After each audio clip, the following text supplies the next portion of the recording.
Hello dear students, welcome to the circuit academy and this is your Kuldeep sir. So guys, आज की class में हम लोग start करेंगे एक नया टॉपिक और आज हम लोग सीखेंगे कि किस तरीके से आप गिवन कंपाउंड का मॉलिक्यूलर मास क्या कर सकते हैं, कैलकुलेट कर सकते हैं। ठीक है, क्या कैलकुलेट कर सकते हैं, किसी भी जो भी आपको जो फॉर्मूला गिवन रहेगा उसका मोलेकुलर मास, मोलर मास किस तरीके से आप कैलकुलेट करेंगे, ये सारी चीज़ें आज की क्लास में हम लोग जो है क्या करने वाले हैं, स्टडी करने वाले हैं। ठीक है, तो आई होप मैं आप लोगों को सभी को विजिबल हो रहा हूँगा। थोड़ा सा अपना साइज़ मैं यहाँ पर कर देता हूँ कम।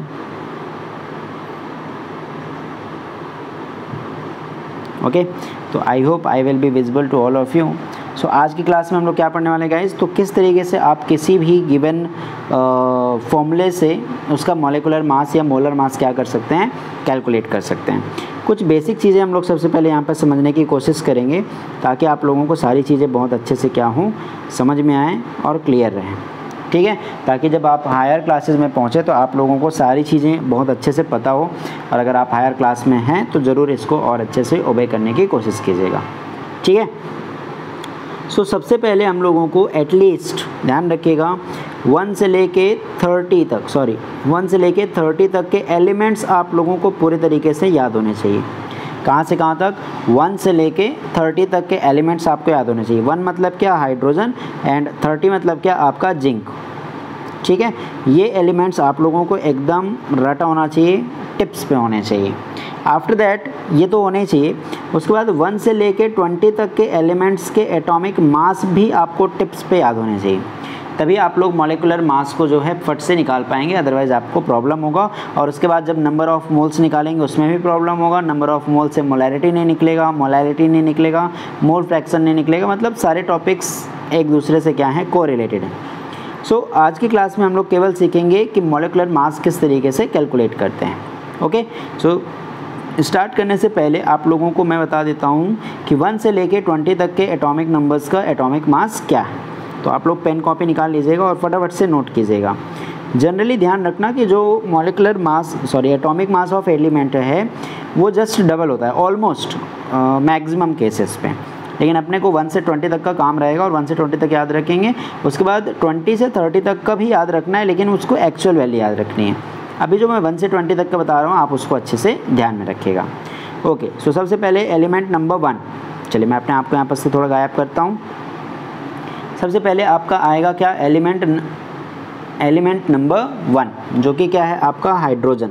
तो हाइड्रोजन एलिमेंट 1 और इसका एटॉमिक मास भी कितना होता है? 1। जो साइड में लिख रहा हूँ मैं वो एटॉमिक मास है। हाइड्रोजन के बाद आता है आपका हीलियम, एटॉमिक मास क्या होता है? एटॉमिक नंबर 2, मास क्या होता है? 4। हीलियम के बाद lithium, atomic number 3, atomic mass 7। Lithium के बाद आ जाएगा आपका बेरिलियम, एटॉमिक मास नंबर 4, मास 8। ठीक है, ये हो गया आपके 4 तक के। बेरिलियम के बाद आता है आपका बोरॉन 510, कार्बन 612, नाइट्रोजन 714, ऑक्सीजन 816। ठीक है, ध्यान रखते जाना है, इनको याद भी रखना है गाइज। ऑक्सीजन के बाद आ जाता है आपका फ्लोरीन 18, और नियॉन आपका रोल नंबर इसका होता है 10, इसको अपन 918 लिख लें, ज़्यादा अच्छा रहेगा। 9 और इसका होता है 18, सेम एज नियॉन का होता है 10 और मास कितना हो जाता है? 20। ये हो गया आपके रोल नंबर 1 से लेके 10 तक, एटॉमिक नंबर 1 से लेके कहाँ तक? 10 तक। अब बढ़ते हैं आगे और देखते हैं क्या 11। अब इधर थोड़ा याद रखते जाना भाई। सोडियम 11, 23, देखो डबल से एक ज़्यादा है। सोडियम के बाद आ जाता है आपका मैग्नीशियम 12, 24। मैग्नीशियम के बाद आ जाता है एल्यूमिनियम 13, 27, देखो डबल से ये भी ज़्यादा है। After that silicon 14, 28। सिलिकॉन के बाद फास्फोरस 15, 30। फास्फोरस के बाद सल्फ़र 16, 32। सल्फ़र के बाद क्लोरीन 17 और इसका होता है 35.5। क्लोरीन के बाद आप लोग याद रखिएगा आर्गन, आर्गन का होता है 18 और मास इसका होता है 40, ध्यान रखिएगा डबल से ज़्यादा। आफ्टर दैट आपका सेकेंड लास्ट आ जाएगा पोटेशियम 1939, ये भी याद रखना। और लास्ट में आता है आपका कैल्शियम 2040। ठीक है, तो जो सेंटर पे लिखा हुआ है that all are the atomic numbers, और जो साइड में लिखा हुआ है all are the atomic mass. अब एटॉमिक मास का यूनिट भी आपको पता होना चाहिए कि एटॉमिक मास के जो यूनिट्स होते हैं वो 2-3 तरीके से कंसीडर किए जाते हैं। पहला जो यूनिट होता है जिसको हमको हमेशा याद रखना है that is what AMU, atomic mass unit. और 1 AMU को हम कंसीडर करते हैं 1/12 मास ऑफ कार्बन 12। मतलब क्या है कि कार्बन के एक एटम का जो मास होगा उसको 1/12 से आप डिवाइड कर दो तो वही आपका क्या कहलाता है, एटॉमिक मास यूनिट। जनरली अभी इसी को किससे सब्स्टिट्यूट कर दिया गया है, U से। और U क्या कहलाता है आपका, यूनिफाइड मास। U क्या कहलाता है आपका, यूनिफाइड मास। इस बात को भी आपको ध्यान रखना है। ठीक है, बाद में जब हम किसी भी मास का निकाल रहे होंगे तो 1 मोल का जो मास होगा वही आपका 1 AMU कहलाएगा। दैट मीन्स जैसे 1 एटम का सोडियम है तो 1 मोल ऑफ एटम हो जाएगा, तो उसका भी मास कितना होगा, 23 ग्राम पर मोल। ग्राम पर मोल में भी हम इसको कैलकुलेट कर रहे होंगे। दैट मीन्स ऐसे समझ जाओ कि जो भी एटम है वो ग्राम पर मोल है, 1 मोल में इतने सब्सटेंस जो हैं आपको मिलेंगे। ठीक है, चलिए तो अब हम लोग यहाँ पास निकालते हैं क्या, अपना मॉलिक्यूलर मास। क्या कैलकुलेट करते हैं यहाँ पे हम लोग, मॉलिक्यूलर मास। ये कैसे कैलकुलेट करते हैं तो आपको अभी फट से समझ में आ जाएगा। ठीक है, चलो मॉलिक्यूलर मास और एक होता है मोलर मास। दोनों में डिफरेंस केवल ये है कि मॉलिक्यूल मतलब मॉलिक्यूल्स का मास जो आपको फॉर्मूला गिवन है, और मोलर मास मतलब 1 मोल ऑफ सब्सटेंस का जो मास होगा वो भी क्या कहलाता है आपका, मोलर मास। जनरली दोनों चीज़ें क्या है, सेम। वैसे एक और चीज़ आती है फॉर्मूला यूनिट मास। जो भी फॉर्मूला गिवन है उसका मास निकाल दो, वही फॉर्मूला यूनिट मास कहलाती है। तो सारी चीज़ें कोरिलेटेड है, काइंड ऑफ थोड़ा थोड़ा क्या है, लिटिल बिट डिफरेंस है, बट उस डिफरेंस को हमको माइनर रखना है। आपको फोकस करना है कि मोलर मास आपको कैसे निकालना है। चलिए समझते हैं।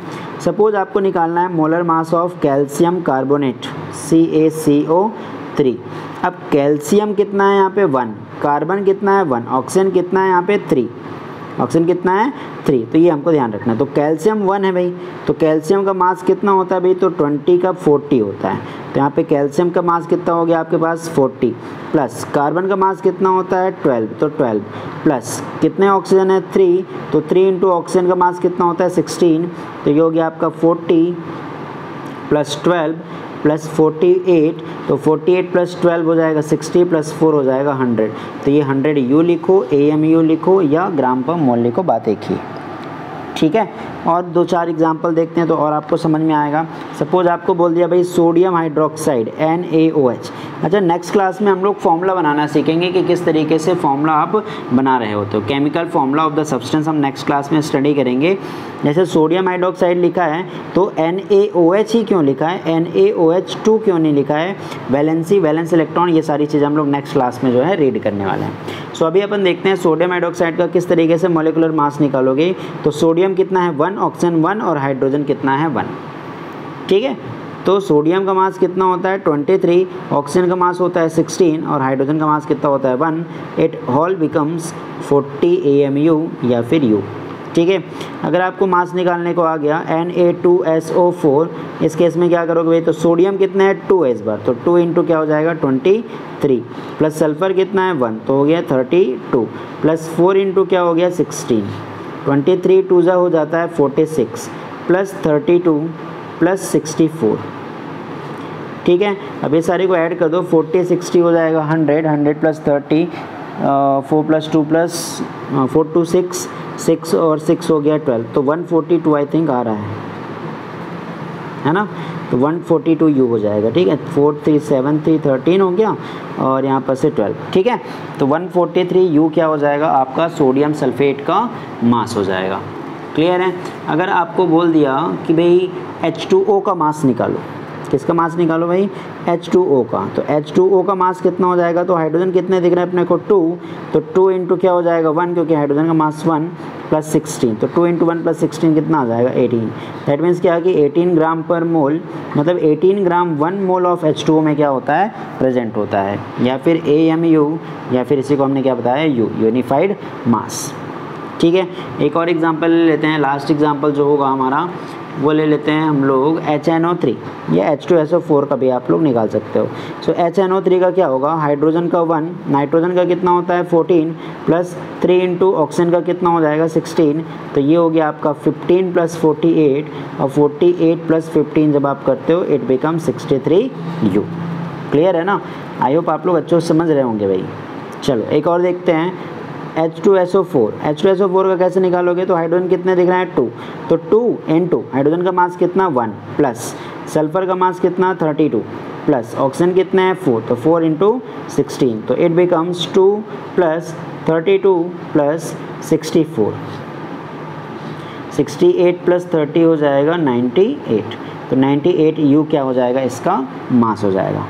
क्लियर है। तो इस तरीके से हम लोग जो है किसी भी सब्सटेंस का किसी भी फॉर्मूला जो भी आपको गिवन है उसका क्या फाइंड आउट कर सकते हैं, मॉलिक्यूलर मास। समझ में आया। तो इस तरीके से हम लोग निकालेंगे। ये हेल्प किस में करेगा, तो आगे हम लोग पढ़ेंगे नंबर ऑफ मोल्स, ठीक है, लेकिन कल की क्लास में हम लोग कुछ और स्टडी करने वाले हैं, तो नंबर ऑफ मोल्स पढ़ेंगे, उस तरफ ये फॉर्मूला यूज होंगे, ठीक है। सो नेक्स्ट क्लास में will study the number of moles, after that will go for the chemical formulas, कि किस तरीके से केमिकल फॉर्मूला जो है आप क्या करते हो, राइट करते हो। तो आज क्लास में इतना ही। Thank you, have a good day.